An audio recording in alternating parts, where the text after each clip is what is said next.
Hi friends, अगर आप हमारे वीडियो को सबसे पहले देखना चाहते हैं तो अभी हमारे चैनल को सब्सक्राइब करें और बेल आइकन दबाएं।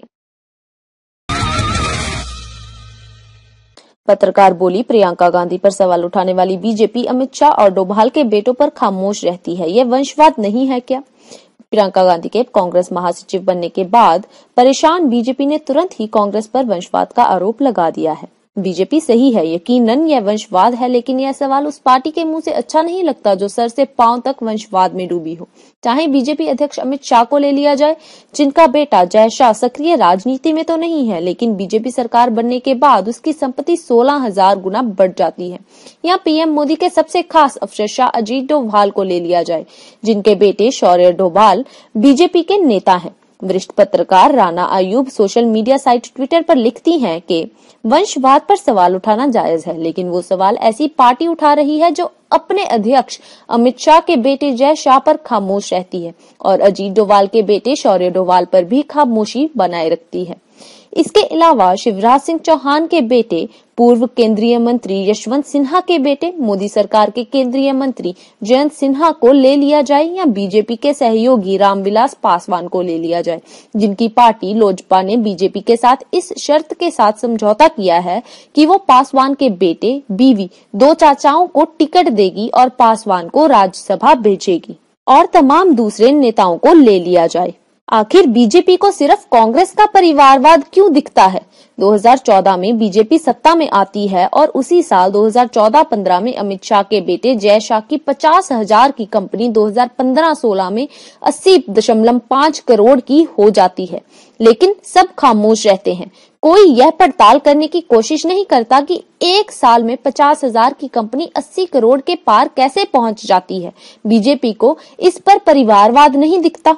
नरेंद्र मोदी पीएम बनते हैं और सबसे करीबी अफसर के रूप में चुनते हैं अजीत डोभाल को, जिनका बेटा राजनीति में एंट्री करता है, लेकिन इस पे भी बीजेपी को कोई दिक्कत नहीं है, ना ही देश की गोदी मीडिया को, बल्कि इन सबको दिक्कत है सिर्फ और सिर्फ कांग्रेस, सपा, बसपा, आरजेपी के परिवारवाद से। लोकतंत्र में परिवारवाद घातक है, खतरनाक है, लेकिन आप एक के परिवारवाद पर बोलें और अपने पर खामोश रहें। लोकतंत्र में यह भी तो खतरनाक है।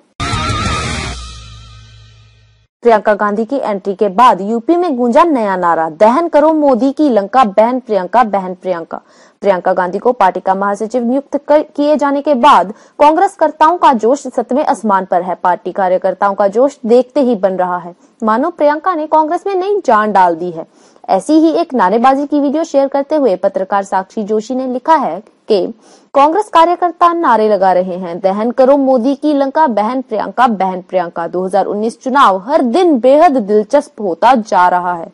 साक्षी जोशी ने सच कहा है, वाकई 2019 का लोकसभा चुनाव आए दिन दिलचस्प होता जा रहा है। बीजेपी कमजोर तो कांग्रेस समेत तमाम विपक्ष ताकतवर होते जा रहे हैं। इसका एक नजारा हाल ही में कोलकाता में सीएम ममता बनर्जी की अगुवाई में हुए एक विपक्ष की महारैली में देखने को मिला है। इस महारैली में 20 से ज्यादा पार्टियों के नेताओं ने हिस्सा लिया।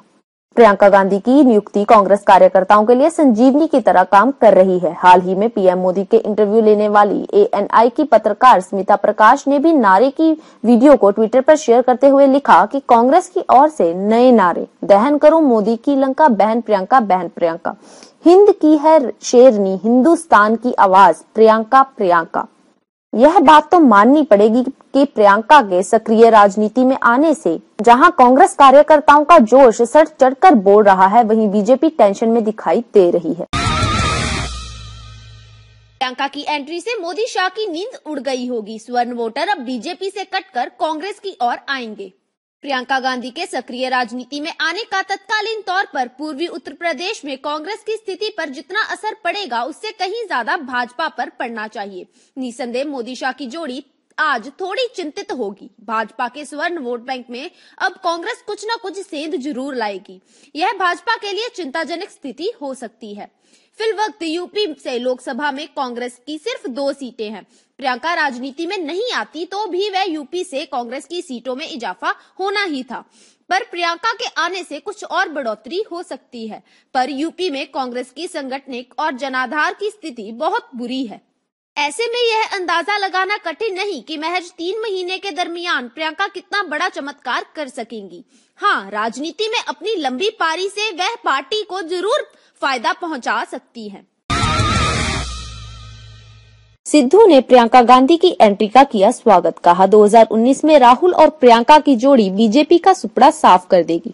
लोकसभा चुनाव से पहले कांग्रेस ने प्रियंका गांधी को सक्रिय तौर से राजनीति में उतारकर एक बड़ा धमाका कर दिया है। प्रियंका गांधी को पार्टी का महासचिव बनाया गया है, जिससे कांग्रेस नेताओं से लेकर कार्यकर्ताओं तक में जबरदस्त उत्साह है। प्रियंका गांधी को कांग्रेस का महासचिव बनाए जाने पर पार्टी के नेता एवं पंजाब सरकार के कैबिनेट मंत्री नवजोत सिंह सिद्धू ने खुशी जाहिर की है। उन्होंने ट्विटर पर लिखा कि प्रियंका पूरी दुनिया के लिए रोल मॉडल है और उनकी जादुई शख्सियत से कांग्रेस और मजबूत होगी। उन्होंने लिखा कि राहुल और प्रियंका की जोड़ी कमाल करेगी। प्रियंका गांधी की तारीफ करने के साथ नवजोत सिंह सिद्धू ने बीजेपी पर हमला बोला है। उन्होंने लिखा 1 और 1 11 बीजेपी 9-2-11। इससे पहले कांग्रेस नेता रेणुका चौधरी ने कहा कि प्रियंका गांधी की राजनीति में एंट्री ने सत्तारूढ़ बीजेपी की परेशानियां बढ़ा दी हैं। उन्होंने कहा कि प्रियंका गांधी के आने से बीजेपी परेशान हो गई है, उनकी टेंशन का अलार्म बजने लगा है। हालांकि बीजेपी ने कांग्रेस के इन दावों को बेबुनियाद बताते हुए कहा है कि प्रियंका के आने से बीजेपी की सेहत पर कोई फर्क नहीं पड़ने वाला। इसके साथ ही बीजेपी ने कांग्रेस पर वंशवाद का आरोप भी लगाया है। बीजेपी के प्रवक्ता GVL नरसिम्हा राव ने कहा है कि चुनाव से पहले कांग्रेस प्रियंका कार्ड चला रही है। यह पार्टी परिवारवाद से उभर नहीं पाई है। हालांकि बीजेपी की ओर से कहा गया यह है कि प्रियंका का यूपी में कोई असर नहीं होगा। प्रियंका गांधी की राजनीति में एंट्री पर बोले अभिसार, क्या वाराणसी में पीएम मोदी को टक्कर देंगी प्रियंका? प्रियंका गांधी को कांग्रेस ने पार्टी का महासचिव बनाया है। साथ ही प्रियंका को पूर्वी यूपी का प्रभारी भी बनाया है। पूर्वांचल के शहर बनारस से नरेंद्र मोदी सांसद हैं और पूर्वांचल के ही शहर गोरखपुर से सीएम योगी आदित्यनाथ आते हैं। इसके अलावा भाजपा के यूपी अध्यक्ष महेंद्र नाथ पांडे भी पूर्वांचल के चंदौली से सांसद हैं। अब तक आपको समझ आ ही गया होगा कि पूर्वांचल खास क्यों है, और यह भी समझ चुके होंगे कि कांग्रेस ने प्रियंका को पूर्वी उत्तर प्रदेश की कमान ही क्यों सौंपी है। अब चर्चा का बाजार इसलिए गर्म है कि क्या प्रियंका गांधी वाड्रा पीएम मोदी के संसदीय क्षेत्र वाराणसी से लड़ेंगी? क्या वो नरेंद्र मोदी को पटखनी देंगी? यूपी में कुछ दिनों पहले जब सपा बसपा गठबंधन हुआ तो कांग्रेस को इससे दूर रखा गया, लेकिन सोनिया गांधी और कांग्रेस अध्यक्ष राहुल गांधी के संसदीय क्षेत्रों रायबरेली और अमेठी से उम्मीदवार ना खड़ा करने का ऐलान किया। इसके लिए उम्मीद की जा रही है कि जहां से भी कांग्रेस महासचिव प्रियंका गांधी लोकसभा चुनाव लड़ेंगी, वहां से सपा बसपा अपना प्रत्याशी खड़ा नहीं करेंगी। पत्रकार अभिसार शर्मा उम्मीद जताते हैं कि प्रियंका वाराणसी से चुनाव लड़ सकती हैं, और वो भी महागठबंधन की संयुक्त उम्मीदवार के तौर पर। क्या बनारस में प्रियंका गांधी बनाम मोदी का मुकाबला हो सकता है? विपक्ष की संयुक्त उम्मीदवार प्रियंका बनाम देश के सबसे लोकप्रिय नेता मोदी? हालांकि सपा बसपा ने अब तक आधिकारिक तौर पर कुछ नहीं कहा है, लेकिन प्रियंका की नियुक्ति के बाद कांग्रेस अध्यक्ष राहुल गांधी ने जरूर सपा बसपा से नजदीकी की ख्वाहिश जताई है। राहुल ने कहा कि कांग्रेस को मायावती और अखिलेश से कोई दिक्कत नहीं है और हम सब मिलकर बीजेपी से लड़ेंगे। माइंड द न्यूज रूम की रिपोर्ट। Thank you for watching our video. अगर आपको हमारी वीडियो पसंद आई हो तो इसे लाइक जरूर करें और हमारे चैनल को सब्सक्राइब करना ना भूलें।